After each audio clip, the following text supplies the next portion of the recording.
Every American schoolchild learns a version of the first Thanksgiving, a story half legend and half history. After the Pilgrims spent a freezing first winter in Plymouth, friendly Native Americans helped them learn to harvest the bounty of their new country the next year. As the Pilgrim Edward Winslow wrote in a letter late that autumn of 1621, many of the Indians coming amongst us. We entertained and feasted. The story gets more interesting when we look at the first mention of an actual Thanksgiving at Plymouth. Less than 2 years after that 1621 feast, the colony faced drought and famine.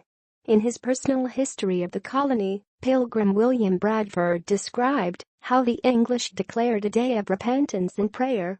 Then God sent them a sudden rain both to their own and the Indians' admiration. For which mercy, in time convenient, they also set apart a day of thanksgiving. How science can save your Thanksgiving.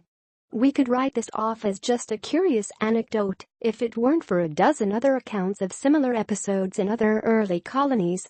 By the time the Pilgrims came to New England, Europeans had been trying to settle North America for more than a century. The first Spanish expeditions to the south and southwest produced tales much like Bradford's, as did colonists in the Carolinas and Virginia, and missionaries in Spanish Florida and French Canada. In many cases, they reported Indians asking them to pray for better weather, to intercede with that Christian God they talked so much about, if the Indians' gods weren't up to the task.